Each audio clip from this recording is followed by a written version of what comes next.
जब लग गुरु मिले न साचा, तब लग गुरु करो 10 पांचा। क्या गुरु बदल सकते हैं? क्या गुरु बदलने से पाप लगता है? अध्यात्म के इस मैदान में आखिर सही गुरु कौन है? गीता जी में वर्णित तत्वदर्शी संत कौन है? इन सभी प्रश्नों के उत्तर जानने के लिए अवश्य सुनिए जगत गुरु तत्वदर्शी संत रामपाल जी महाराज के मंगल प्रवचन। अब जब तो हनुमान जी का सारी सच्ची लगे ठीक क्यों उसका जूते लाग लिए वहां से, तो उन्होंने बोला महाराज वह सच्चा ज्ञान बताओ, मैं सारी सुनूंगा। सारा ज्ञान बताया कि मैं सिद्धांतों का भगवान हूं तो नहीं जचा कि मैं उस परमात्मा का संदेश लेकर आता हूं, चारों युगों में आता हूं। सारी कहानी सुनकर कति सच्ची मान ली और फिर कहा कि जब आंखें देखो कि अभी आप वहां से आते जाते हो तो तब कुछ यकीन हो। तो परमात्मा वहां से उड़े आकाश में और उसको दिव्यदृष्टि दे दी। हनुमान जी ना तो 1 किलोमीटर पाछे को दिखा को नहीं। हनुमान जी देख रहे यहां से बैठे, वो ज्वालू सारे लोग दिखे, राम कृष्ण नर के नीचे रह गए और वो पहुंच गए सतलोक में, वहां तक देख रहा है। फिर कहा कि महाराज वापस आ जाओ, मेरा पूरा विश्वास हो गया। तब वापस आ गए। तब हनुमान जी ने नाम लिया उस परम पिता से, तो उस आत्मा का कल्याण हुआ। पुण्यात्मा ये है सत्यनारायण कथा।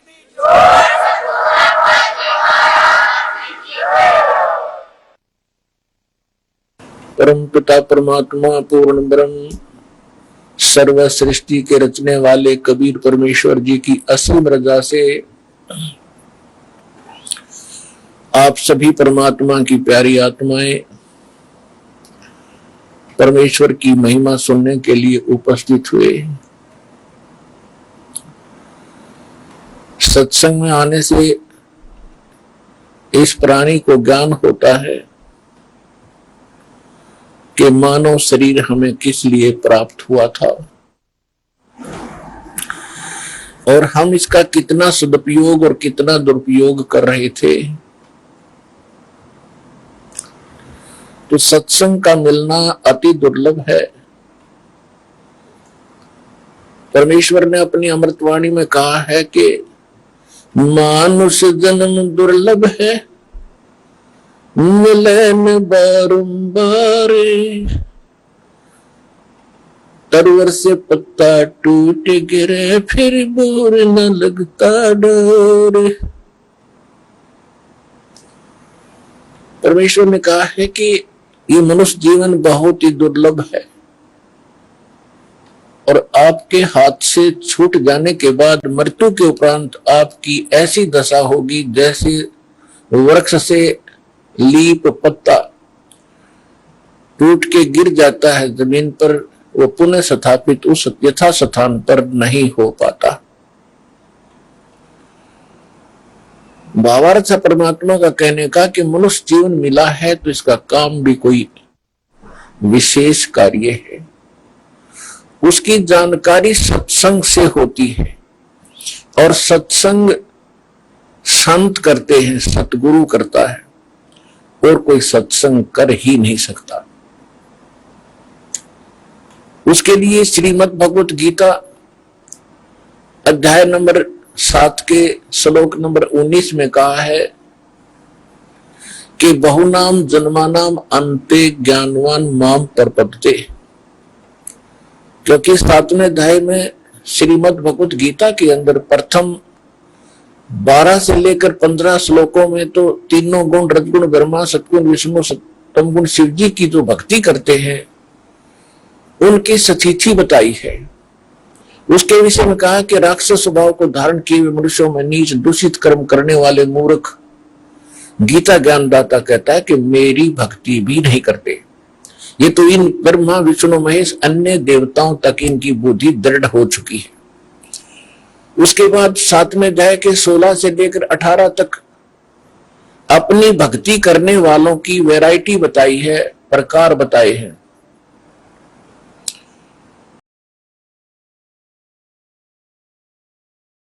उसमें बताया है कि मेरी भक्ति 4 प्रकार के व्यक्ति करते हैं। एक अर्थार्थी जो केवल धन घना प्राप्ति करने के लिए वेद मंत्रों का ही आश्रय लेकर अनुष्ठान किया करते हैं। और दूसरा अर्थ बताया है कि जो संकट निवारण के लिए भी वेद मंत्रों के अतिरिक्त किसी अन्य मंत्र, किसी और किसी लोक वेद के मंत्र का वो सहारा नहीं लेते, यानी वेदों के मंत्र यानी श्लोकों को ही बार बार उनको उनकी आवृत्ति करके उसी से कुछ लाभ प्राप्त करते हैं। और तीसरे जिज्ञासु बताए हैं। जिज्ञासु वो होते हैं जो भगवान के लिए निकलते हैं, जैसा उनको ज्ञान मिल जाता है फिर वो वक्ता बन जाते हैं। तो इन तीनों को रिजेक्ट किया है। फिर चौथे बताए हैं ज्ञानी। ज्ञानी की फिर बताइए सतीक्षी के ज्ञानी वो होता है जिसको ये पता चल गया कि मनुष्य जीवन बार बार नहीं मिलेगा और मनुष्य जीवन का मूल उद्देश्य क्या है, केवल मोक्ष प्राप्ति ही है, इसका और कोई विकल्प नहीं। बाकी जो संस्कार में कोई परिवार है नहीं है, संतान है नहीं है, ये तो आपका संस्कार है। इसके साथ साथ मूल उद्देश्य इस मनुष्य जीवन का बताया है कि परमात्मा प्राप्ति, आत्म कल्याण हो, जन्म मरण के दुख से छूटे। तो ये ज्ञान ज्ञानी आत्मा को हो जाता है। उसके लिए बताया है कि वो फिर ज्ञानी आत्मा क्या सोचता है कि ज्ञानी आत्मा को इतना भी ज्ञान होता है कि अन्य देवताओं की भक्ति से मोक्ष नहीं हो सकता।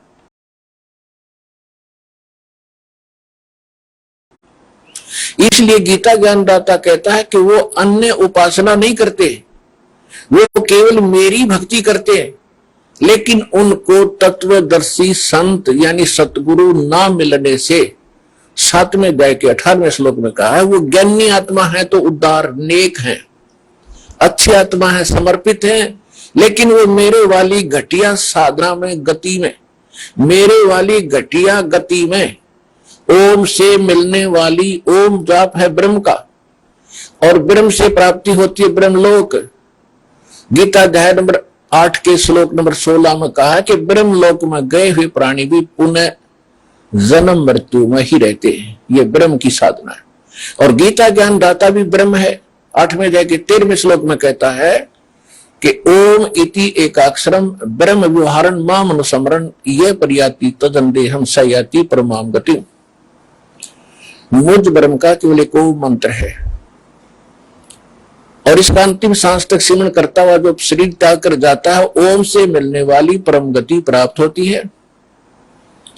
ओम से कौन सी परम गति है? ब्रह्मलोक प्राप्ति है। ब्रह्मलोक में गए हुए प्राणी भी जन्म मृत्यु में रहते हैं। और गीता अध्याय नंबर 2 श्लोक 12 में, गीता अध्याय नंबर 4 श्लोक 5 और 9 में, गीता अध्याय नंबर 10 श्लोक 2 में स्पष्ट करता है कि अर्जुन तेरे और मेरे जन्म बहुत हो चुके, तू नहीं जानता, मैं जानता। और मेरी उत्पत्ति को ये देवता लोग भी नहीं जानते, क्योंकि ये इन देवताओं का पिता है ब्रह्मा विष्णु महेश और उसके बाद जितने भी इसकी संतान हुई है। तो पिता की उत्पत्ति को बालक नहीं जान सकते, संतान नहीं जानती, दादाजी बताते हैं। तो उस दादाजी ने यानी जो सबके जनक हैं, सबके मालिक हैं, उस कबीर परमेश्वर जी ने स्वयं आकर के इनकी सतीची बताई, ब्रह्मा विष्णु महेश की जन्म मृत्यु बताई, इसके पिता की जन्म मृत्यु बताई और यथार्थ ज्ञान जो भक्ति की विधि हमें ज्ञान दिया उस मालिक नाग। तो कहने का भाव ये है कि गीता ज्ञान दाता की साधना यानी ब्रह्म साधना से भी मोक्ष नहीं होता, जन्म मृत्यु नहीं समाप्त होती। इसलिए गीता अध्याय नंबर 7 के श्लोक नंबर 18 में कहा कि अर्जुन ये ज्ञानी आत्मा है तो उदार, लेकिन ये मेरी वाली अनुत्तम गति में ही स्थित है, आश्रित है। फिर तुरंत कहा 7वें अध्याय के 19वें श्लोक में बहु नाम जन्मा नाम अंते ज्ञानवान माम प्रपते। बहुत ही जन्मों के अंत के जन्म में कोई ज्ञानी आत्मा मेरे तक उसकी बुद्धि उठती है, मेरे तक की भक्ति भी मुश्किल से कोई ज्ञानी आत्मा अनंत जन्मों के कष्ट उठाने के बाद किसी एकाध जन्म में मेरी भक्ति करते हैं। और वासुदेव सर्वमिति सहमात्मा सो दुर्लभ। वासुदेव ही सब कुछ है, वही मोक्षदायक है, वही पाप नाशक है, वही सबका उत्पत्ति करता है। और तीनों लोकों में प्रवेश करके सबका धारण पोषण वही करता है। उसके परम पद को प्राप्त करने के उपरांत ही जीव की जन्म मृत्यु समाप्त हो सकती है। ये बताने वाला साधु तो बड़ी मुश्किल से प्राप्त होगा। बहुनाम जन्मानाम अन्ते ज्ञानवान माम प्रपते वासुदेव सर्वमिति। वासुदेव का क्या अर्थ है? वासुदेव नोट कृष्ण। कृष्ण जी के पिताजी का नाम था वासुदेव और वासुदेव वेदों में है पूर्ण परमात्मा की महिमा। वासु का अर्थ है निवास करने वाला, सब पर निवास करने वाला। देव माने परमेश्वर, सबके ऊपर जिसकी प्रभुता है, सबका ओवरऑल कंट्रोलर है, वो है वासुदेव, यानी सब पर छाया हुआ। तो ब्रह्मा जी विष्णु जी एक एक विभाग के मालिक हैं, वो भी एक ब्रह्मांड में। रजगुण विभाग के ब्रह्मा जी, सतगुण विभाग के विष्णु जी और तम गुण विभाग के शिव जी। इनके पिताजी केवल 21 ब्रह्मांड में छाए हैं। ये सब पर वासु नहीं है, ये कुल के मालिक नहीं है। फिर नेक्स्ट ये सरपुरुष है, 21 ब्रह्मांड का स्वामी, जो ब्रह्मा विष्णु महेश का पिता है, जिसमें हम रह रहे हैं, जिसके एक ब्रह्मांड में। जैसे भारत के अंदर बहुत सी प्रांत है और कुल मिलाकर एक भारत भी है, ऐसे समझो। तो एक ब्रह्मांड में एक प्रांत में हम रह रहे हैं। ऐसे ही 7 संग ब्रह्मांड का स्वामी है अक्षर पुरुष। गीता अध्याय नंबर 15 के श्लोक नंबर 16 और 17 में 3 पुरुष बताए, सरपुरुष, अक्षर पुरुष, और इनसे अन्य है जो सर्वश्रेष्ठ परमात्मा है, जो सबका धारण पोषण करता है, तीनों लोकों में प्रवेश करके वो वास्तव में अविनाशी भगवान है। तो यहां बताया जो नेक्स्ट जो परम अक्षर पुरुष है, गीता अध्याय नंबर 8 के श्लोक नंबर 3 में जिसके विषय में कहा है कि वो परम अक्षर ब्रह्म है, तो वो है वासुदेव। वो असंख्य ब्रह्मांड का स्वामी है, इंक्लूडिंग सरपुरुष एंड अक्षर पुरुष। इन सब के ऊपर वो मालिक है, वो वासुदेव है। तो यहां बताया कि बहुनाम जन्मानाम अन्ते ज्ञानवान माम प्रपद्ये। वासुदेव मुश्किल से प्राप्त होगा। आदरणीय गरीबदास साहिब जी को परमेश्वर कबीर जी सतलोक लेकर गए थे सन 1727 में। जैसे ये सत्संग का समागम का ये इस उपलक्ष्य में है कि परमात्मा प्रत्येक युग में एक लीला ऐसी करते हैं, सतलोक से आते हैं, शिशु रूप धारण करते हैं, कमल के फूल पर विराजमान होते हैं। कमल का फूल अंडरस्टूड है कि जल में ही होता है, जिस कारण से वो नारायण कहलाते हैं। जल के ऊपर आकर विराजमान होने वाले को नारायण कहते हैं। और फिर उनको निसंतान दंपति उठाकर ले जाते हैं। वहां प्रवृत्त होने के बाद फिर 5 वर्ष की आयु से ही मालिक अपने तत्व ज्ञान को एक सतगुरु की भूमिका करते हुए एक आम नागरिक जैसा रोल करके दिखाते हैं कि हम भक्ति भी करनी है और अपना निर्वाह के लिए भी कार्य करते रहना है। ऐसे प्रभु प्राप्ति होगी जैसे मालिक एक रिहर्सल, एक भूमिका करके जाते हैं। तो ये उस उपलक्ष्य में सत्संग चल रहा है, समागम चल रहा है। और परमात्मा की दूसरी सतिथि में वो आते हैं एक साधु संत का रूप बनाकर, कभी कहीं भी प्रकट हो जाते हैं। तो वो एक पूरी लीला करके सन 1398 से और सन 1518 120 वर्ष तक परमेश्वर इस धरातल पर एक दानक जुलाहे की भूमिका करते हुए और यथार्थ ज्ञान का प्रचार करते हुए एक कवि की तरह आसन करके जगह जगह घूम घूम कर अपने यथार्थ ज्ञान को बताते हुए 120 वर्ष यहां रहे और सहज शरीर चले गए मगर स्थान से। उसके बाद सन 1727 में जब गरीबदास जी छुडानी गांव में जिला झज्जर हरियाणा में एक जाट किसान के घर उनका जन्म था, 10 वर्ष के बालक थे। सन 1717 में आदरणीय गरीबदास साहिब जी का जन्म हुआ था संवत 1774 में। और सन 10 वर्ष के जब हो गए थे सन 1727 में, संवत 1784 में परमेश्वर सह शरीर आए थे, सह शरीर सतलोक लेकर गए थे उस बच्चे को साधु संत रूप बना करके। और फिर उनको सब ऊपर की व्यवस्था दिखा करके उस बालक को वापस छोड़ा था। घर वालों ने मृत जान लिया था, चिता पर रख दिया था, अंतिम संस्कार की तैयारी थी, तब आत्मा को वापस प्रवेश किया था। उसके बाद उस प्यारी आत्मा ने आंखों देखा उस परम पिता की कलम तोड़ महिमा कर रखी है। और फिर यथार्थ ज्ञान को भी बताया है एक गरीबदास जी की इस ज्ञान की महिमा सुनकर एक पंजाब से एक राम राय नाम के एक सरदार सिख आए थे। वो वाणी के बड़े जो है वाणी के बड़े अच्छे वो जानकार होते हैं, वाणी पर उनकी बड़ी श्रद्धा होती है। तो जो नानक साहिब जी की जो वाणी है प्रथम महला पहला की और गरीबदास जी की वाणी एक जैसी मेल खाती है, क्योंकि आदमी नानक साहिब जी को भी परमेश्वर मिले थे, बेई नदी से सैसरे लेकर गए थे, फिर वापस छोड़ा था। 3 दिन तक ऊपर सारी व्यवस्था दिखा करके 30वें दिन वापस छोड़ा था।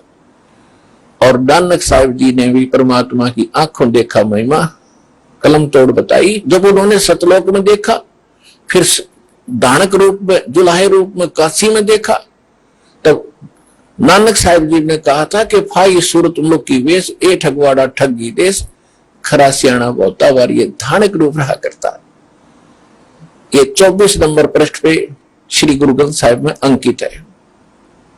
और 721 पृष्ठ पे गुरु ग्रंथ साहिब में लिखा है कि एक अर्ध गुप्तम पेश तोदर कून करतार हे शब्द स्वरूपी राम, यानी वचन से सृष्टि रचने वाले को कून करतार शब्द स्वरूपी राम बोलते हैं। और हक्का कबीर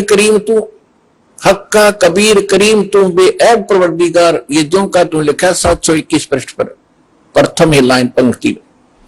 731 पृष्ठ पे गुरु ग्रंथ साहिब में लिखा है कि अंधला नीच जात परदेसी मेरा खिन आवे चल जावे, और जाकी संगत नानक रंदा क्यों कर मुंडा पावे।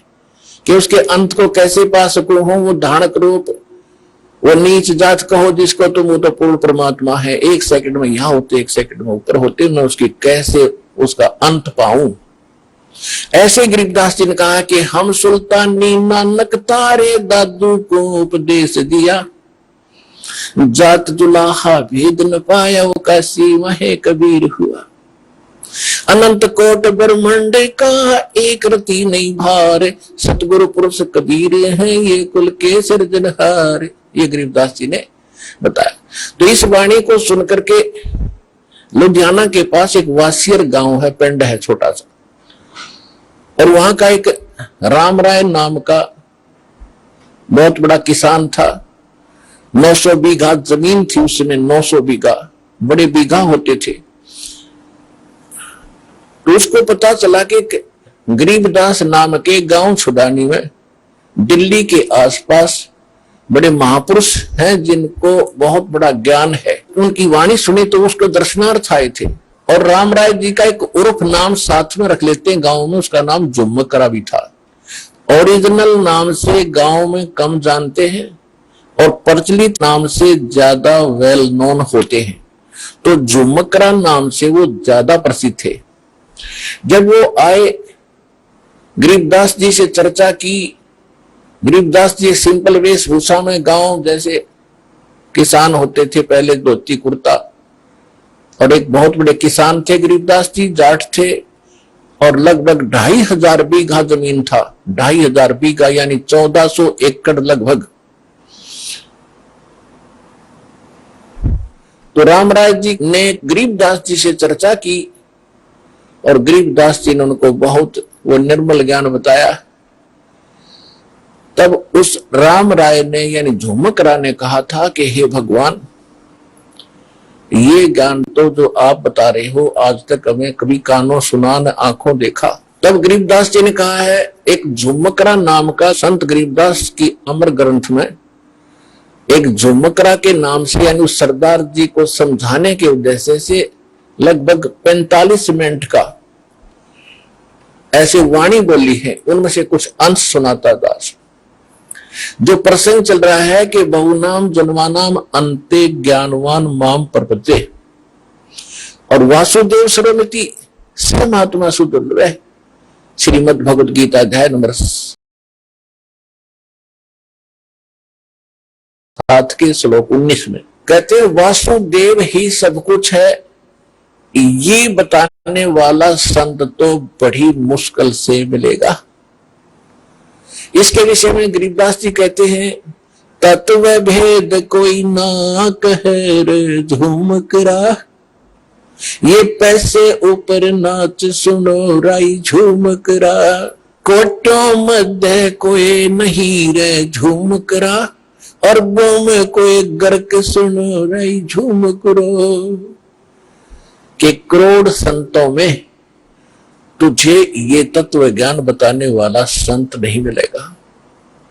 अरबों में कोई गर्क, गर्क का अर्थ है, हमारी एक देसी लैंग्वेज है, अपनी यहाँ हरियाणा की भाषा है, इसमें कहा करते हैं जो गणा, जिसके पास अत्यधिक धन होता गांव में, तो उसको कहा करते कि ये धन में गर्क है। गर्क मीन परिपूर्ण, यानी उस धन का उसके पास कोई कमी नहीं है, घना धन है। तो ताकतवर होता था, उसको कहते यूं हांगे में, यानी शक्ति में, हांगे में गर्क है, शक्ति बहुत ज्यादा है इसके अंदर। तो इसलिए उस संत की परिभाषा बता रहे हैं, कोटों में दे कोई नहीं रे झूमकरा, अरबों में कोई गर्क सुनो राई झूमकरा। अरबों में पाओगा तुझे कोई संत कंप्लीट इन ऑल रिस्पेक्ट, यानी गर्क आज पूरे वर्ल्ड की 7 अरब के आसपास आबादी बताते हैं, जनसंख्या पॉपुलेशन बताते हैं। और इस विश्व में इस दास के अतिरिक्त इस ज्ञान का, इस भगवान का जानकार कोई नहीं है। तो ये दास वो तत्वदर्शी संत है, सतगुरु समझ लो, जो ज्ञान सच्चा दे रहा है।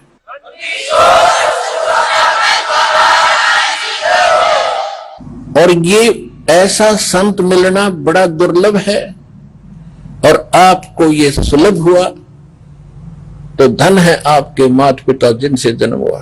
अब परमात्मा की वो महिमा सुनाते हैं जिस उपलक्ष्य में सत्संग चल रहा है। जैसा कि आपको सुनते आ रहे हैं, सत्संग के अंदर परमात्मा चारों युगों में एक लीला करते हैं। सहस्रीर आते हैं, कमल के फूल के ऊपर एक शिशु रूप धारण करके विराजमान होते हैं,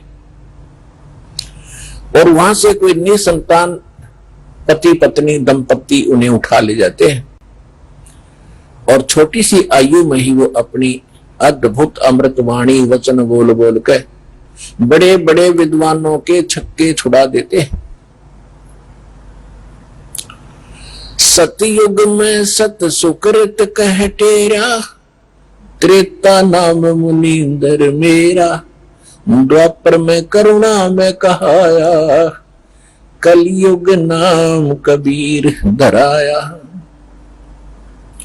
चारों युग में संत पुकारे, और को के कहा हम हेल रे, हीरे माणिक मोती बरसे, ये जग चुगता ढेल रे।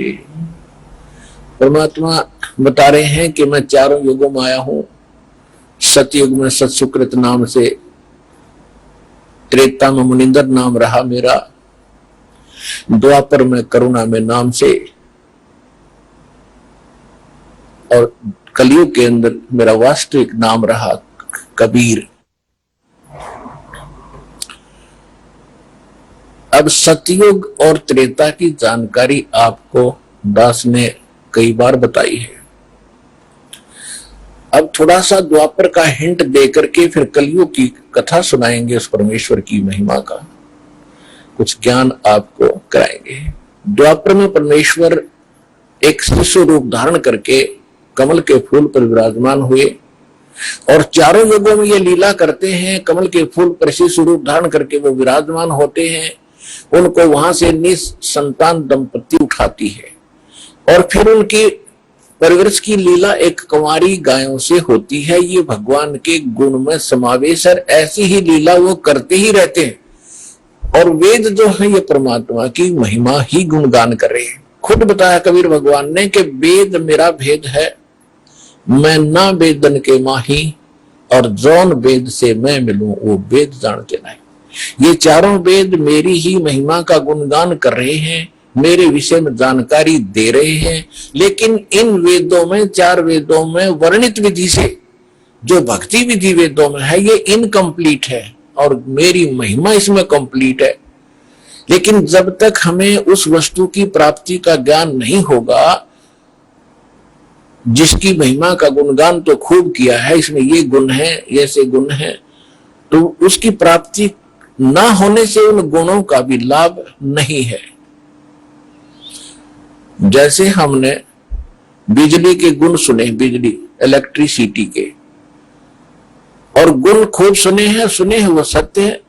पंखा चलाती है, प्रकाश देती है, ट्यूबवेल चलाती है, फुहारे चलाती है, मशीनों को चलाती है, आटा पीस देती है, ऐसे। तो ये खूब गुण है इसके अंदर, फिर मिला कैसे? वो मिलने का तरीका इससे भिन्न है। कोई जानकार बतावेगा कि ऐसे ऐसे बिजली बोर्ड के ऑफिस में जाइए, वहां उनके टर्म एंड कंडीशन पूरी कीजिए और वहां से कनेक्शन लीजिए और वो लाभ उठाइए। तो वो जानकारी वेदों में नहीं है। तो वो जानकारी क्यों नहीं है? क्योंकि परमात्मा ने कंप्लीट कोर्स दिया था, इस काल भगवान ब्रह्म सरपुरुष के अंतःकरण में फीड किया था, फैक्स किया था ऊपर से। अब आज से 50-100 वर्ष पहले अगर ये बात कहते तो नहीं जचती।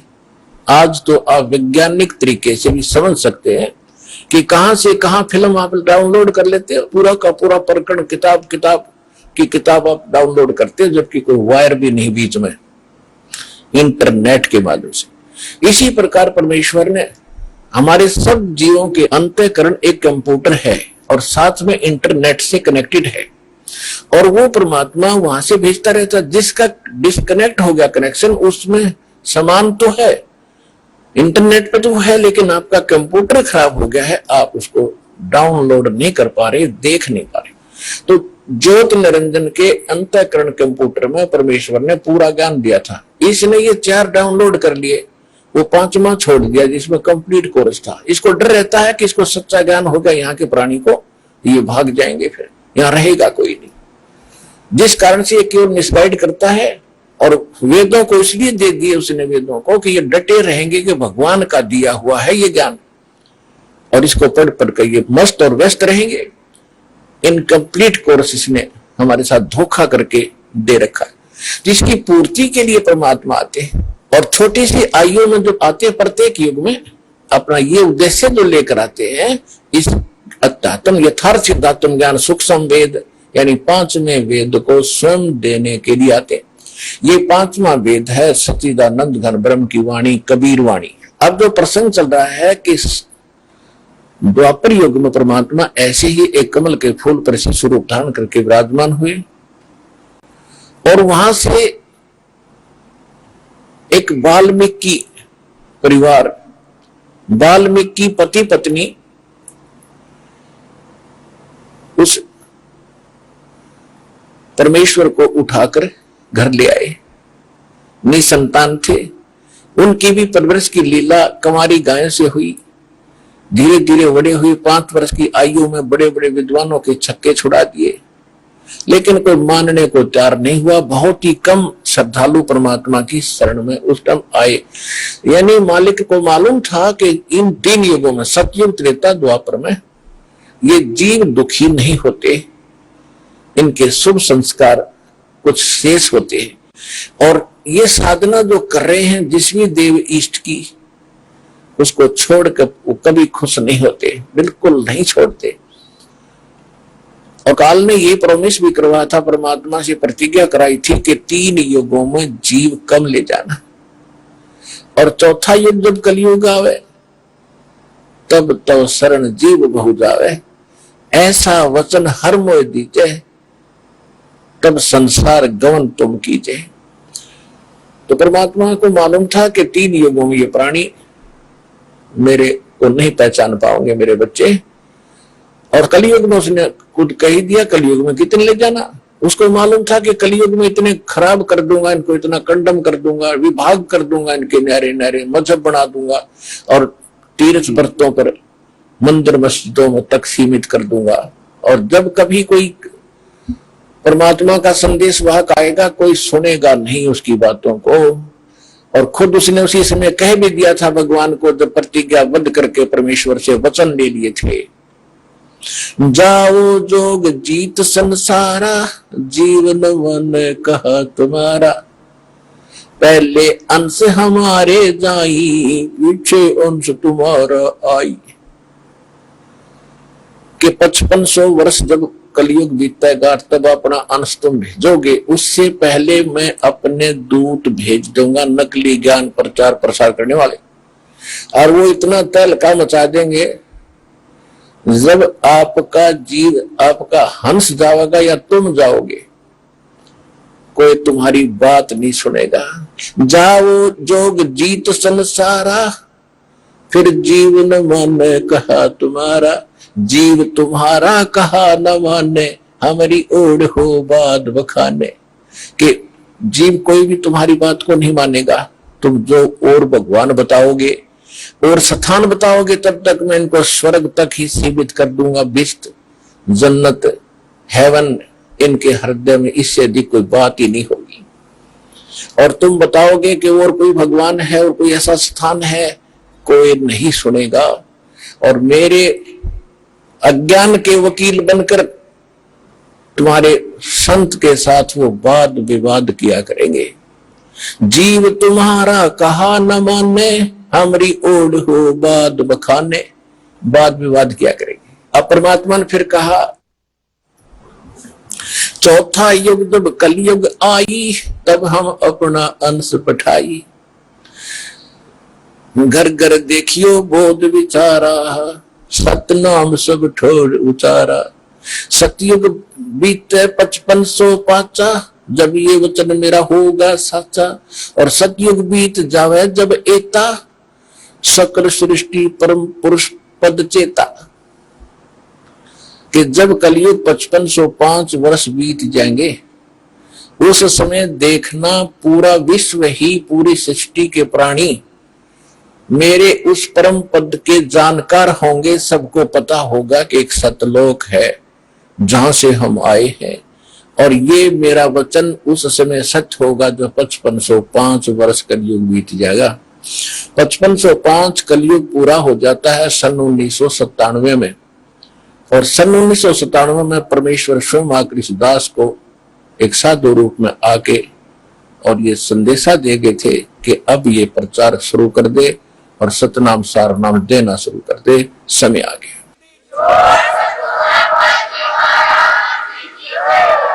तो अब ये पूरे विश्व में जाएगा, और पूरे विश्व में, पूरी पृथ्वी पर कुछ ही दिनों के बाद सतयुग जैसा माहौल होगा। अब देखो, आप आज यहां लगभग 1 लाख के आसपास भाई बहन श्रद्धालु उपस्थित हैं, और आप कैसे एडजस्ट हो, कैसा एक दूसरे से सहयोग दे रहे हो, कितना प्यार से आप बैठे हो, तो ऐसे ही आपका पूरे विश्व का ऐसा स्वभाव बनेगा। अब तो हम माया माया लूटने में लग रहे हैं, हमने गुट्टी यही पी है बचपन से लेकर आज तक। अब ये बताने वाला कोई मिला नहीं कि ये जहर है, और जो मिलना है तेरे मस्तिष्क में लिखा है, इससे अधिक कम हो ही नहीं सकता, कितने पैर पीट ले। और इससे अधिक कम करवाना है तो उस समर्थ की शरण में आ जा जिसके हाथ में कलम है, और वो कलम है कबीर गौड़ के पास, उस परम अक्षर ब्रह्म के पास, सारी सृष्टि के मालिक के पास। उसकी हमें जानकारी थी ही नहीं। तो इस प्रकार जब आप इस अध्यात्म ज्ञान से परिचित हो जाओगे, क्योंकि परमात्मा ने इसलिए कहा कि घर घर देखो बोध विचारा, बोध माने ज्ञान, मेरे यथार्थ ज्ञान की चर्चा घर घर में होगी। और सतनाम फिर सब ठोर उचारा, सब जगह सतनाम का जाप होया करेगा घर घर में। सतनाम का जाप जो है ये 2 अक्षर का है, एक इसमें ओम है, एक तत् गुप्त है जो उपदेशी को कहा जाता है। इसके सिमरण करने से आसपास का माहौल भी ठीक होता है, अपना भी अंतःकरण का मैल साफ होता है। अब जैसे ये कई भक्त कहते हैं, ये कबीर पंथी विशेषकर अपनी अज्ञानता को आगे अड़ाकर भक्तों को मिसगाइड करने की चेष्टा करते हैं कि रामपाल तो सारे काल के नाम देता है, सारे देवी देवताओं के नाम देता है, और ये ओम और एक और तत्व बताता है, वो भी काल का ही जाप है, इसमें है कोई भगवान का नाम? अरे भगवान को पाने के लिए एक प्रोसेस है, ये इससे गुजरना पड़ेगा हमने। जैसे हमने जल प्राप्ति करनी है, जल पृथ्वी में, अब हम पूजा तो कर रहे हैं जल की, और जल मिलेगा कैसे? वो तो सारे फार्मूले अपनाने पड़ेंगे। जैसे बुक्की मारेंगे, पाइप डालेंगे, तो बुक्की और पाइप ये तो समझ लो सतनाम है, ये इसके बिना यह बात बने नहीं। तो ये हमारा पूज्य नहीं है। पूज्य वस्तु को पाने के लिए इसका सहयोग अनिवार्य है, इसके बिना हम पा ही नहीं सकते। तो ये सतनाम श्वास और श्वास का समझ लो हैंडपंप लगाने के लिए बुक्की है, बुक्की और पाइप। और जब ये पाइप पहुंच जाती है जल के पास, तो केवल सतनाम से भी बात नहीं बनी। अब बुक्की पहुंच गई, पाइप पहुंच गया पानी में, बिल्कुल मीठे पानी में, अब बाहर नहीं आ रहा, उसके लिए एक और हैंड ऊपर लगाना पड़ता है, पंप, उसको फिर ऐसे हिलाना पड़ता है, तो वो है सारनाम। और जो वस्तु उससे मिलेगी वो है हमारा असली राम, जिसके लिए हम प्रयत्न कर रहे हैं। ये पूजा नहीं है इन देवताओं की, इनको सहयोग लेना पड़ेगा उस मालिक को पाने के लिए। यहाँ के व्यवस्थक हैं, ये यहाँ के इंस्ट्रूमेंट हैं, ये उपकरण प्रयोग करने पड़ेंगे। इतनी सी बात समझदार को संकेत प्राप्त होता है। अब जो प्रसंग चल रहा है कि द्वापर में भगवान आए, वहां से एक वाल्मीकि परिवार उनको उठा ले गए। वाल्मीकि व्यक्ति का नाम था भिक्षु और उसकी पत्नी का नाम था सुखवंती, उसको सुखी कहा करते थे। निसंतान थे और भगवान उनके घर पहुंच गए।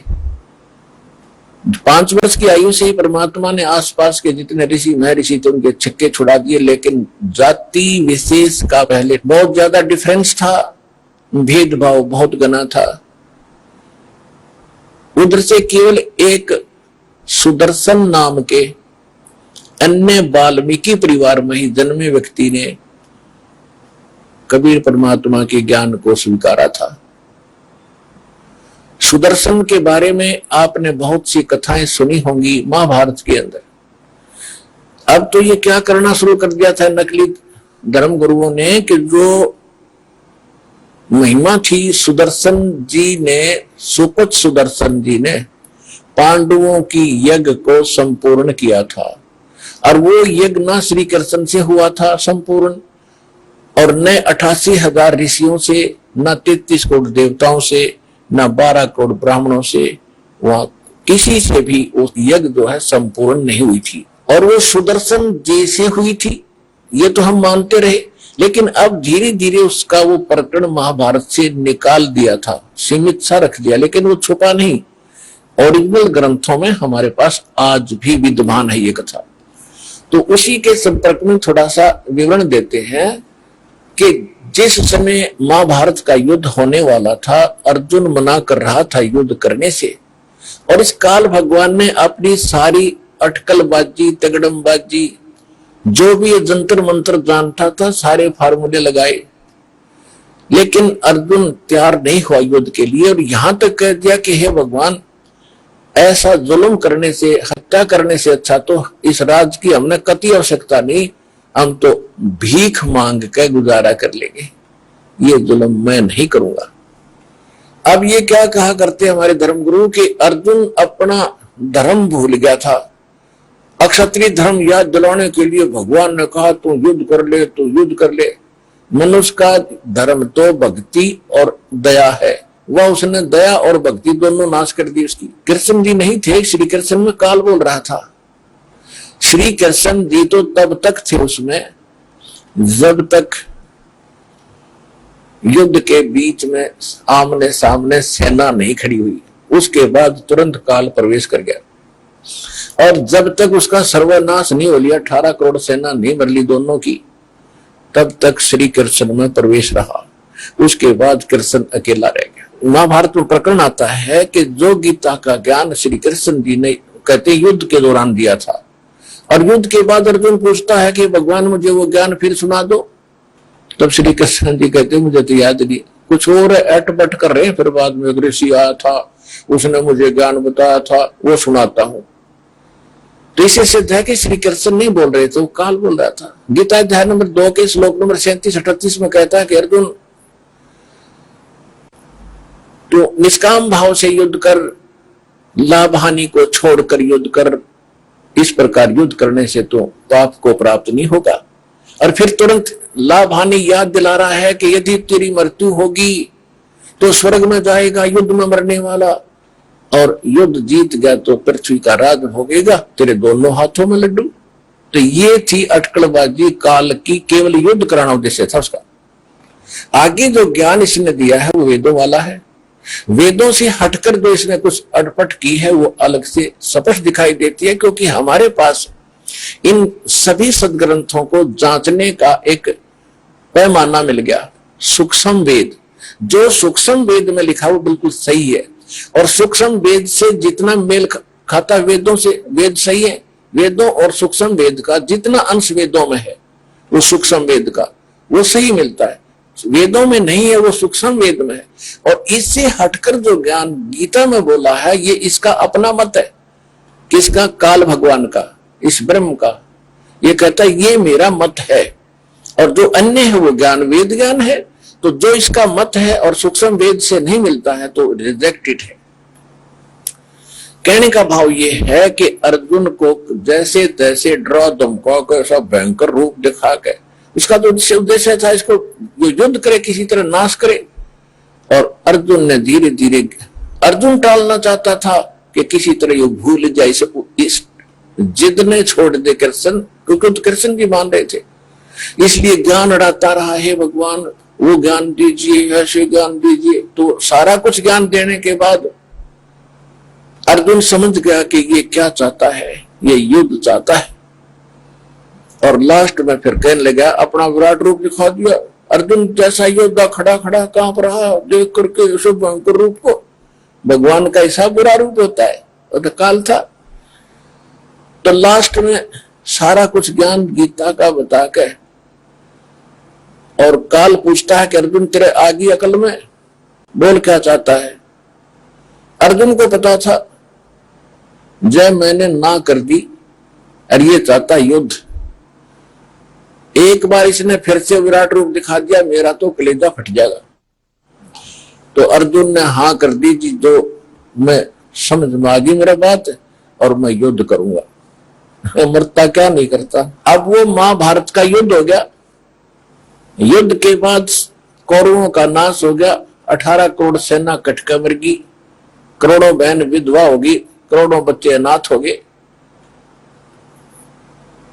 और फिर उसके बाद राजा युधिष्ठिर जी को राजगद्दी पर बैठा दिया। कुछ दिनों के बाद युधिष्ठिर जी को ऐसे भयंकर स्वप्न आने लगे। ओहो, कहने का भाव यह है कि प्रेत बाधा से पीड़ित हो गया। जितनी हत्या उसने युद्ध में देखी थी वो सारी सपने में चक्कर दिखाई दे।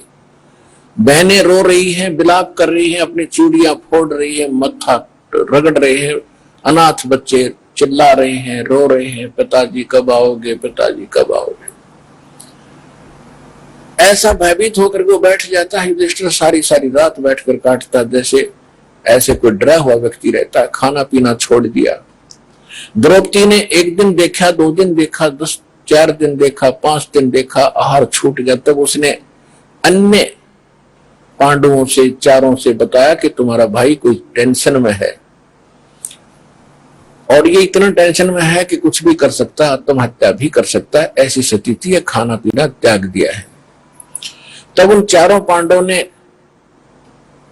अपने चारों भाइयों ने अपने बड़े भाई से अर्जी लगाई कि भाई क्या बात हुई, हमें भी बताओ, हम भी आपके दुख को शेयर करना चाहते।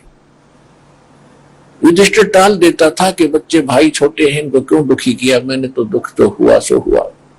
वो कह देता था नहीं कुछ नहीं कुछ नहीं, कि नहीं अब ऐसे नहीं चलेगी, आपने बताना पड़ेगा, या फिर आप हमें अपना भाई नहीं मानते हो। तब उसने स्पष्ट बता दिया कि मुझे स्वप्न में ऐसे ऐसे नजर आता है, मेरे बस की बात नहीं। वो बहनें रोती नजर आती हैं जिनके पति की मृत्यु होगी, शहीद हो गए युद्ध में। और युद्ध कहते हैं धर्म युद्ध था, खाक धर्म युद्ध था। चाचे ताऊआ के आपस में प्रॉपर्टी का रोड़ा था, वो क्या हम दे दो, वो क्या हमारी है। ये धर्म युद्ध बता, कोई धर्म युद्ध था ये? दो भाइयों का प्रॉपर्टी का डिस्ट्रीब्यूशन पर झगड़ा हो गया, वो क्या मेरी है, वो क्या मेरी, लठबाज गया। और कहते हैं ऐसे मरने वाले स्वर्ग में जाएंगे, खा के जाएंगे स्वर्ग में। फिर तो लठ बजा ले दो किसी के साथ और मर गया तो स्वर्ग में गया। ये कोई बात हुई? ऐसा ज्ञान हमारे अंदर फीड कर रखा था जिसे शांति के स्थान पर अशांति ही हो सकती है। अब क्योंकि श्री कृष्ण जी पांडवों के धर्म गुरु भी थे, धार्मिक गुरु भी थे, तो जब कोई आपत्ति आती है तो गुरु जी से उसका समाधान प्राप्त किया जाता है, जाना जाता है। सभी बैठकर रथ में द्वारका पहुंचे और अपने कृष्ण जी रिलेटिव भी थे और गुरु भी थे, दोनों बात थी। साला भी था और गुरु भी था अर्जुन का। तो वहां जाकर उन्होंने सारी बात बताई कि ऐसे ऐसे भाई को बड़ी दिक्कत आ रही है, सारी कथा सुनाई। तो श्री कृष्ण जी से पूछा कि इसका समाधान बताओ और ये कारण बताओ, इसको क्या दुख हुआ। श्री कृष्ण जी ने कहा कि कारण तो ये है कि तुमने जो महाभारत में पाप किए, बंधुघात किया, भाई मारे, रिश्तेदार मारे या सेना मारी, वो पाप, वो दुख तुम्हें दुखी कर रहा, वो पाप। उसका समाधान क्या है? समाधान ये है कि एक अश्वमेघ यज्ञ करो, पूरी पृथ्वी पर संदेश भेज दो, पूरी पृथ्वी के जितने ऋषि महर्षि ब्राह्मण वो सभी आए और ऊपर के देवताओं को भी आमंत्रित कर दो। और इसके अंदर एक शंख रखा जाएगा, शंख पंचानन, जिसके 5 मुख होंगे, 5 मुंह का शंख होगा और उसको अलग से रखा जाएगा सुसज्जित स्थान स्टेज पर अलग से। और उसमें ये सभी भक्त और संत ऋषि महर्षि ब्राह्मण ये सभी भोजन कर लेंगे और भोजन करने के उपरांत ये शंख स्वतः आवाज करेगा, इसमें फूंक लगाने की आवश्यकता नहीं पड़ेगी। जहां रखा ये वहां से आवाज करेगा। तो समझ लेना कि आपकी यज्ञ संपूर्ण होगी और आपका ये संकट निवारण होगा। और यदि शंख नहीं बजा तो ये समझ लेना कि यज्ञ पूर्ण हुई नहीं, संकट निवारण नहीं हुआ। अब इसमें कितना खर्चा होना था? 33 करोड़ देवता, 88,000 ऋषि और 12 करोड़ ब्राह्मण और 56 करोड़ यादव भी बुलाने, क्योंकि रिलेटिव थे, रिश्तेदार थे, सगे संबंधी तो बुलाया करें। यज्ञ में कोई पाठ धर्म हो रहा होता है तो 56 करोड़ यादव भी आने थे। और उसमें कितना खर्च होना था अंडरस्टूड है। अब उस समय अर्जुन के माइंड में स्ट्रोक लगा कि महाभारत के युद्ध के दौरान गीता के ज्ञान में खुद कह रहे थे प्रभु कि अर्जुन तेरे दोनों हाथों में लड्डू हैं, यदि मृत्यु को प्राप्त हुआ तो स्वर्ग में जाएगा, विजय हुआ तो पृथ्वी का राज भोगेगा। और साथ में ये भी कह रहे थे कि तुम्हें कोई पाप नहीं लगेगा।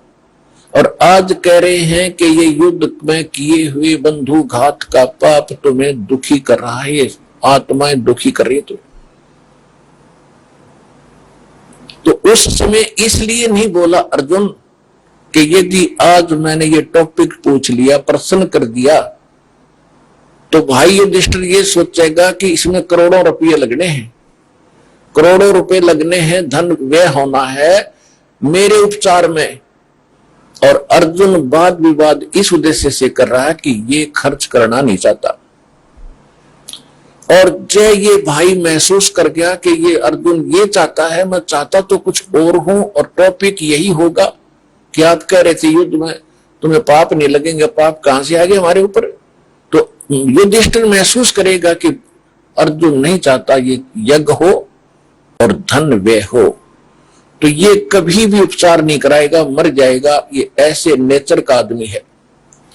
इस कारण से अर्जुन शांत हो गया और सब्र, अपना संतोष किया, अपनी देसी भाषा में कि छाती में मुक्का मारा कि होने दे जो हो रहा है, अब बोलना ठीक नहीं। अब क्या होता है कि उस समय और स्थान निर्धारित कर दिया श्री कृष्ण जी गुरु जी ने। वहां पर 33 करोड़ देवता, 88,000 ऋषि और 12 करोड़ ब्राह्मण और 56 करोड़ यादव वहां आगे और भंडारा शुरू हो गया। उससे पहले सबको आमंत्रित करने के लिए आइए अब हम उन श्रद्धालुओं के अनुभव जानते हैं जो जगत गुरु तत्वदर्शी संत रामपाल जी महाराज जी से दीक्षा प्राप्त कर चुके हैं तथा उनके द्वारा बताए गए भक्ति मार्ग पर चल रहे हैं। नमस्कार जी। सत साहिब जी। क्या नाम है जी आपका? जी मेरा नाम सुमन जटियान है। बहन जी आप कहाँ से हैं? जी मैं कपाल मोचन, जिला यमुनानगर, हरियाणा से। संत रामपाल जी महाराज की शरण में आप कब आए? जी मैं संत रामपाल जी महाराज की शरण में 9 दिसंबर 2017 को आई। संत रामपाल जी महाराज की शरण में आने से पहले क्या आप कोई भक्ति साधना भी करती थी? संत रामपाल जी महाराज की शरण में आने से पहले मैं देवी देवताओं की भक्ति करती थी और पितृ पूजा करना, सोमवार के व्रत रखना, देवी की मतलब दुर्गा की पूजा करना या फिर श्याम जी के जैसे एकादशी के व्रत रखना, ये सब पूजाएं करते थे। इन सभी भक्ति करने से मेरे को कोई लाभ नहीं हुआ। हमारे घर में बहुत ज्यादा क्लेश रहता था। शादी के बाद जैसे मेरे हस्बैंड ड्रिंक करते थे, वो लड़ाई झगड़े करते थे, उन दोनों में व्रत भी रखती थी। कई बार तो ऐसा होता था जैसे मैंने व्रत रखा है, शाम को जैसे मैंने पूजा करनी है उसी टाइम जैसे ड्रिंक करके आए हैं, लड़ाई झगड़े होते थे, बहुत क्लेश होते थे, मतलब कोई सुख नहीं था उस टाइम। बहन जी संत रामपाल जी महाराज की शरण में आने का क्या कारण बना, कैसे आना हुआ? सर संत रामपाल जी महाराज की शरण में मैं ऐसी आई कि 2014 में अगस्त में यमुनानगर में डाइट कॉलेज में जैसे मेरा एज ए प्रोजेक्ट के अंडर एक मास्टर ट्रेनर में नंबर पड़ा, तो उस टाइम वहां पे एक मैडम रहते थे, तो वो भी मेरी तरह इतने जिज्ञासु थे कि परमात्मा जैसे एक कहते हैं कौन है, कैसे है। वो भी बताते थे कि मैं भी व्रत रखती हूँ, वो भी मेरी तरह मतलब आन उपासनाएं करते थे, देवी दुर्गा की पूजा करना या मतलब दूसरे देवताओं को मानना। उन दौरान मतलब भागवत पढ़ रही थी, जैसे मेरे फोन में डिजिटल में मैंने भागवत की हुई थी, मेरे को पंजाबी आती थी, संस्कृत नहीं आती थी, तो मेरी जिज्ञासा बहुत थी कि ऐसा इसमें क्या है, हर कोई पढ़ता है। तो उन दिनों वो मैडम भी ऐसे ही पढ़ रहे थे। मेरे को अभी भी याद है कि जब यहाँ पे कुरुक्षेत्र में गीता जयंती में मेरे को एक मैडम आते थे हमारे साइकोलॉजी के, उन्होंने हमें एक किताब दी जिनका नाम था गहरी नजर गीता में। तो वो कहते कि गीता जयंती पे कुछ लोग मतलब ये पुस्तकें लेके मतलब बता रहे थे कि ये पढ़नी चाहिए, तो मैंने सोचा कि आप भागवत पढ़ते हो तो आप लोगों के लिए ले आऊं। सभी ने अपने डोरे में रख दी, तो मेरे को इतनी जिज्ञासा थी कि मैं फोन से छोड़ के मैंने सोचा कि फोन में दिक्कत पड़ती है तो मैं इसको पढूं। जब मैंने उनको पढ़ा तो मैंने उन मैडम को बताया जो मेरे साथ क्लर्क है वहां पे, तो वो कहते हैं मैडम नहीं ऐसे सुना मैंने उनके बारे में। मैंने कहा आप ज्ञान पढ़ो ना, पहले ये देखो कि इसमें कितने अच्छे तरीके से एक्सप्लेन किया है कि मैं जो डिजिटल में पढ़ती मेरे को समझ नहीं आती थी, अभी अच्छे से समझ आ रही है। तो ऐसे ही मेरे साथ समझने लगे। ऐसे ही पढ़ते पढ़ते हमारे अंदर जिज्ञासा हुई कि ये तो बहुत अच्छे संत हैं, समाज में इतना सुधार कर रहे हैं और मतलब पूर्ण तरीके से की भक्ति उन्होंने बताई है। तो मैंने उनको मैडम को कहा कि आप पता करो कि नाम दीक्षा कैसे ले सकते हैं हमसे। 1 साल ऐसे ही सर बीत चुका था, तो दूसरी जो गीता जयंती आई उस पे वो मैडम और उनके हस्बैंड वहां गीता जयंती पे उन भक्तों से उन्होंने पूछा कि नाम दीक्षा कैसे ले सकते हैं। तो हमने नाम दीक्षा के बारे में पता किया, तो हमने 9 दिसंबर 2017 को नाम दीक्षा प्राप्त की संत रामपाल जी महाराज से। बहन जी हमने सुना है कि श्रद्धालुओं को संत रामपाल जी महाराज से नाम दीक्षा लेने के बाद बहुत सारे लाभ प्राप्त होते हैं, तो क्या आपको भी लाभ प्राप्त हुए? सर संत रामपाल जी महाराज से नाम दीक्षा लेने के बाद सबसे जो मुख्य लाभ, जो जैसे लोग भटकते रहते हैं कि परमात्मा कौन है, हमें एक मोक्ष का मार्ग मिला जिसमें जन्म मरण से हम बच सकते हैं कि बार बार हमें 84 में नहीं पढ़ना पड़ेगा। हमें आज पता चला कि हम जो ये दुख भोग रहे हैं हमारे पीछे के जो प्रारब्ध है उनकी वजह से ही है, लेकिन सारे गुरु कहते हैं कि ये प्रारब्ध आपको भोगना पड़ेगा। सिर्फ संत रामपाल जी महाराज जी ये कहते हैं कि सदभक्ति अगर आप करते हो, उस पूर्ण परमात्मा की भक्ति आप करते हो, तो आपको ये भोगने नहीं पड़ेगे। तो सबसे मुख्य लाभ तो ये है कि मुझे मोक्ष का ये मार्ग मिला। दूसरा लाभ सर जी ये हुआ कि जैसे ही मैंने नाम दीक्षा दिसंबर 17 में ली थी, 2-3 महीने के बाद मैंने कुछ भक्तों से बात की, मेरे को पता चला कि भक्तों के कैंसर तक के रोग ठीक हो जाते हैं। तो मेरे को एक भगवती ने कहा कि आप भी एक बार अपनी अरदास लगा के देखो। भगत जी सर जी मेरे यूट्रस में रसोली थी, तो मैंने परमात्मा सदगुरु रामपाल जी महाराज से अरदास लगाई कि परमात्मा आप तो सब कुछ कर सकते हो, जो लोग कैंसर की बीमारी से जूझ रहे हैं उनकी बीमारी आपने ठीक कर दिया, तो मेरी तो ये जो रसोली है कि आप ठीक कर दो, ताकि मैं दूसरे भक्तों को कह सकूं। मैं लोगों को इतने दृढ़ विश्वास से 3-4 महीने के बाद ही कहना शुरू कर दिया था कि इतना लाभ देते हैं। मैं भक्तों की सुनती थी, लेकिन कि मेरे साथ होगी तो मैं दूसरों को कह सकती हूँ कि मेरे साथ ये चीज हुई है। तो आप यकीन नहीं करो कि 1 महीने के अंदर मेरे को अपने आप ही महसूस होने लगा कि आपको कोई बीमारी नहीं है। जो सिम्टम्स मेरे को होते थे, जैसे बार बार महीने में दिक्कत होना, तो वो सारे बंद हो गए। और जैसे ही मैंने अल्ट्रासाउंड दोबारा से, एक यमुनानगर में गाबा हॉस्पिटल है, उनसे ही मैंने 1 साल पहले अल्ट्रासाउंड कराया था, तो उन्होंने रसौली बताई थी मेरे को।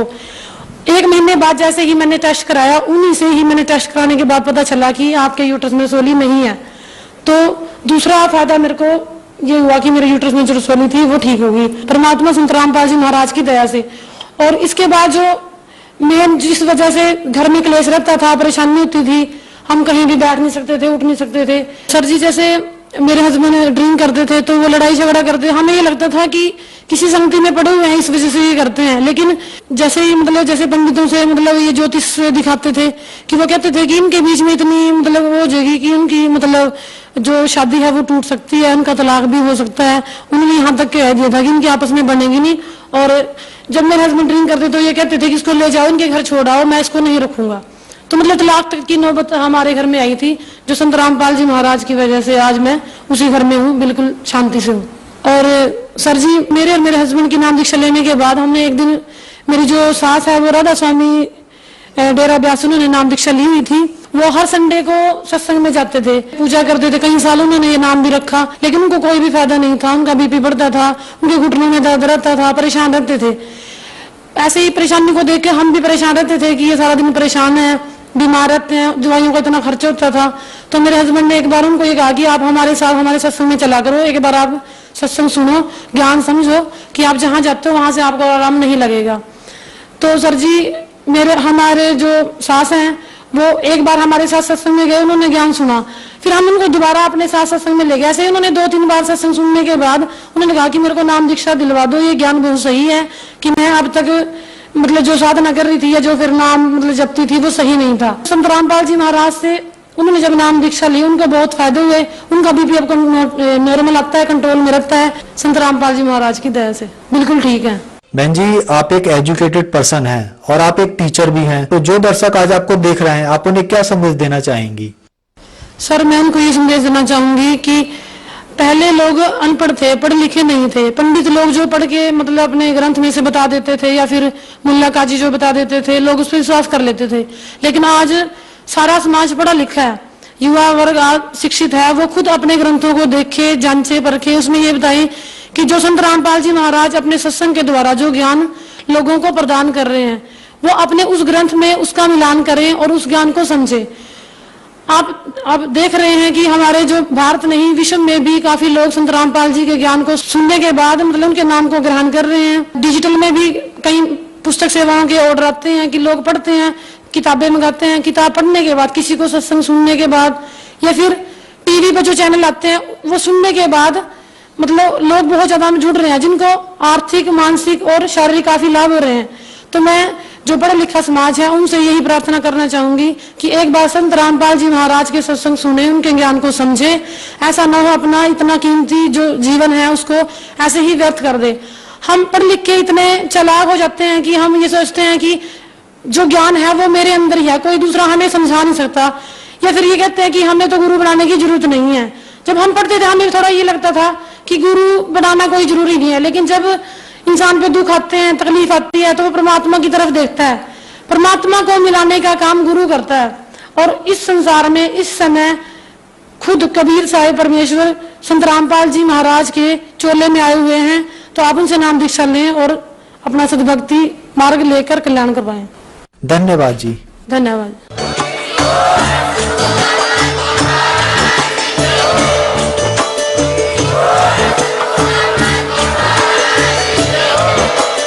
आप सुन रहे थे जगत गुरु तत्वदर्शी संत रामपाल जी महाराज जी के मंगल प्रवचन। अधिक जानकारी के लिए विजिट कीजिए हमारी वेबसाइट www.jagatgururampalji.org। संत रामपाल जी महाराज जी के शुभ आशीर्वाद से पूरे विश्व